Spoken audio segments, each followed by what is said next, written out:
So hello guys, welcome in this video, and as we know, we are continuously discussing about the functions.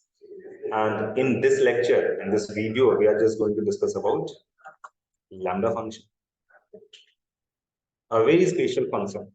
It is also called inline function, and anonymous function. You can say anonymous function, which has no any name. एक ऐसा नाम जो एक ऐसा function जो किसी नाम का नहीं है, मतलब विदाउट नेम है, उसको एनोनिमस फंक्शन बोलते हैं। तो लैम्डा फंक्शन एक ऐसा ही फंक्शन है जिसका कोई नाम नहीं है। बनाते कैसे हैं? लैम्डा वेरिएबल का नाम ले लो, एक दो तीन जितने भी वेरिएबल हैं, अगर एक ही है तो एक रख लो, दो है तो दो रख लो, जैसे दोनों को ऐड करना है तो e प्लस बी कर दो, ठीक है। या एक ही वेरिएबल है, उसका क्यूब निकालना है तो a कर दिया हमने, यहाँ पे एक ही वेरिएबल है, ठीक। इसको आप चाहो तो किसी वेरिएबल में रख सकते हो, जैसे कि हमने xp नाम के वेरिएबल में स्टोर कर लिया।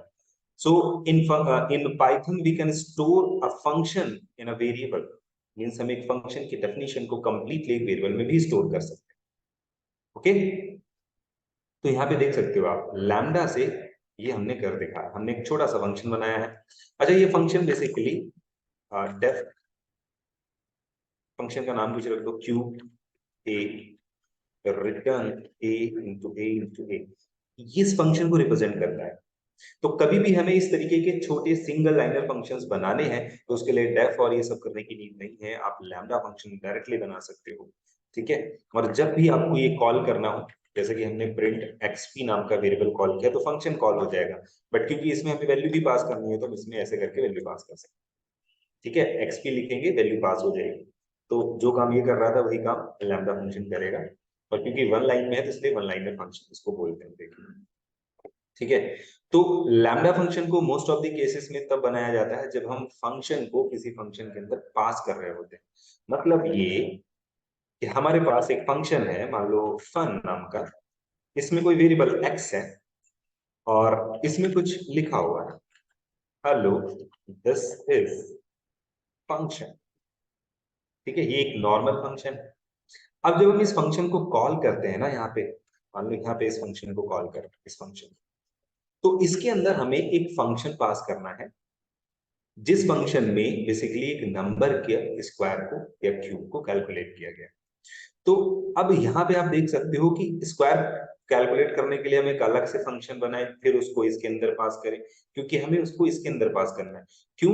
क्योंकि जिसका क्यूब निकालना है वो हो सकता है इस फंक्शन के अंदर हो वैल्यू, तो अब वैल्यू इस फंक्शन के अंदर है तो हमें उस फंक्शन को इस फंक्शन के अंदर लेके आना पड़ेगा।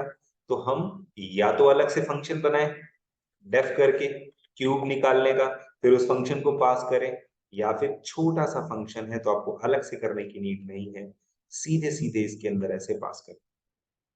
ये डेफिनेशन जाएगी इसके अंदर, यहां जाकर के एक्स में स्टोर हो जाएगा, और जब हम यहाँ पे एक्स को कॉल करेंगे तो ए को पास कर देंगे, सिंपल, ठीक है। और इसको चाहो तो प्रिंट के अंदर कर दो तो साथ में उसका क्यूब भी प्रिंट हो जाएगा। इसको रन करके देखो आप, हमने फंक्शन कॉल किया, ये देखो हेलो दिस इज फंक्शन और 125। तो हमने लैम्डा फंक्शन कॉल करके ये काम एक फंक्शन को यहाँ पे पास किया। तो lambda function basically inline function कहलाता है, एनोनिमस फंक्शन कहलाता है, और बहुत जगह पे इसको यूज किया जाता है, बड़े प्रोग्राम्स में, छोटे प्रोग्राम्स में।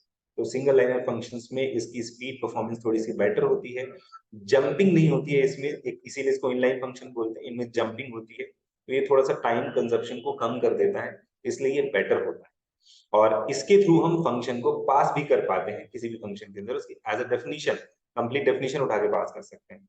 तो ये भी एक बेनिफिट है कि हम फंक्शन के अंदर फंक्शन को पास भी कर सकते हैं। सो इस लेक्चर में इतना ही हम लैम्डा फंक्शन डिस्कस कर रहे थे और हमने वो डिस्कस कर लिया। अगर आपको कोई डाउट है तो आप कमेंट कर सकते हैं, कांटेक्ट कर सकते हैं, and like share and subscribe the channel. That's all for this lecture, thanks for watching.